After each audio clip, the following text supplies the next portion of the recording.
மாநாட்டுக்கு வந்துட்டு தமிழ்நாடுல இருக்கக்கூடிய அத்தனை கோடி மக்களும் கலந்துக்குவாங்கன்னு அவங்க சொல்லலாங்க. ஆனா விழிப்புணர்வே இல்லாதவங்க தான் போவாங்க. ஏதோ பக்தி என்ற பெயரில் அழைக்கிறாங்களே. நம்முடைய கணக்கு 5 லட்சம் பேர் அந்த இடத்துல கூடுவதற்கான வாய்ப்பு இருக்கு அப்படிங்கறது நம்முடைய எதிர்பார்ப்பு.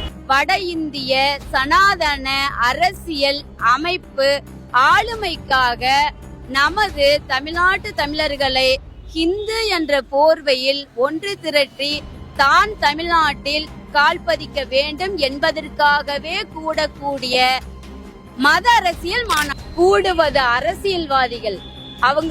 அவங்க அரசியல் அமைப்புக்காக கூட்டம் கூட்டுறாங்களே தவிர மெய்யான பக்தர்களுக்காக பக்திக்காக கூடும் கூட்டமே இது அல்ல.